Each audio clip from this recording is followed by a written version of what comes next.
I want to show you a single decision that is worth conservatively $200,000 to $300,000 over the course of your retirement.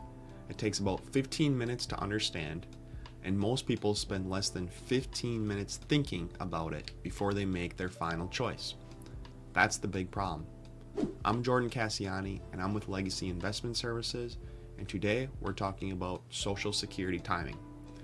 Not in the abstract way you've probably heard it before, where someone says, wait as long as you can, or take it early and invest the difference. We're going to look at the real numbers and the real trade-offs and the 4 factors that actually determine the correct right answer for your specific scenario. By the end of this video, you'll have a clear framework for thinking about this, and if you want help running the numbers for your specific situation, there will be a link below to schedule your complimentary retirement income analysis with our team. Let's start with a hypothetical person. Call her Patricia. She's 62 and her estimated full retirement age benefit at 67 is $2,400 per month. If Patricia claims at 62 years old, she gets $1,680 per month. That's a 30% permanent reduction. And if she waits until age 67, she gets the full $2,400. And if she holds off until 70, she collects $2,976 per month, which is 24% more than her full benefit. Now here's the break-even question everyone asks first.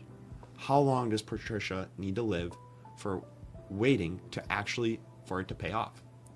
If she compares claiming at 62 versus waiting until age 67, the break-even point is around 78 or 79, meaning if she lives past 78, she comes out ahead by waiting, and if she doesn't make it to 78, she collected more by starting early. That sounds like it's all about longevity, and it partly is, but longevity is only one of the 4 factors that most people stop the analysis there and make a costly mistake going forward. Factor 1 is life expectancy. The average 62-year-old woman in the US today lives to about age 86, and the average 62-year-old man lives to around age 84. If you have good family health history and you're active, you could be looking at 25 to 30 years in retirement. That changes the math significantly in favor of waiting. But this isn't just about your life. If you're married, it's also about your spouse's life, which brings us to factor 2. And factor 2 is the spousal and survivor benefit, perhaps one of the most important. This is the piece that gets underweighted most often, and it can be the most expensive mistake of the 4. When a higher earning spouse dies, their surviving spouse can step up to receive the deceased spouse's benefit if it's larger than their own. So if you are the high earner in your marriage and you claim early at a reduced rate, you have now just locked in a permanently lower survivor benefit for potentially not only yourself, but also your spouse. That lower number follows them for the rest of their life. One couple I often use as an illustration is where the husband's benefit at 70 would be $3,400 per month, but at 62, it's only $2,380. If he dies at 74, his wife, who is 2 years younger and has her own smaller benefit, steps up to his benefit for potentially 15 to 20 more years. The difference between $2,380 and $3,400 over 18 years is over $216,000. Factor 3 is your tax situation. Social Security is taxable, and up to 85% of your benefit can be included in your taxable income, depending on your combined income from all sources. If you're pulling from a traditional IRA at the same time, you could be pushing yourself into a higher tax bracket than you may expect. Here's the flip side. If you retire early and delay Social Security, you may have a window of 2 to 8 years where your taxable income is low enough to do what's called Roth conversions at a very favorable rate. And essentially, you would be filling up those lower tax brackets on purpose before Social Security starts.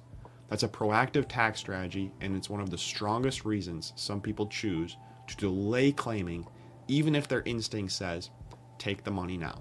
Factor 4, your other income sources. The final factor is what else you have to live on. If you have a pension that covers your basic expenses, or a portfolio like a non-qualified account large enough to fund a multi-year income bridge, waiting on Social Security benefits may make a lot more sense and become more viable. If you genuinely need the income at 62 to pay bills, early claiming may be a necessity and not a choice. This is why the generic advice does not work here. The person with a $2 million portfolio, a spouse with her own benefit, and good family genetics almost always certainly benefits from delaying. The person with $300,000 saved and a spouse who has no earning history of their own needs a completely different conversation. So how do you actually decide? Here's the framework I walk every client through. Start with your health and your spouse's health. If either of you has a serious health condition that shortens your realistic life expectancy, early claiming may often make sense. If you're both healthy and active, the math usually favors at least waiting to full retirement age, if not age 70. Then look at your income bridge. Can your portfolio fund your income needs from retirement until age 70 without causing permanent damage to your account balance? If you can bridge that gap, the delay is almost always worth it. Then we'll look at the taxes. Model out what your income looks like at different Social Security start dates.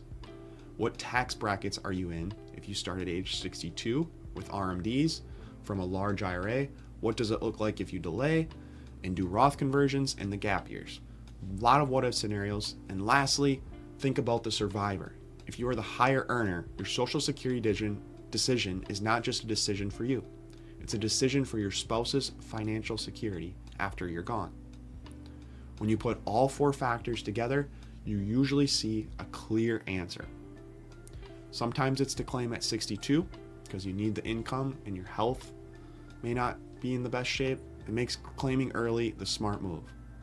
More often, especially for couples with savings, it's wait at least until full retirement or even a couple years and use those early years strategically for the tax planning.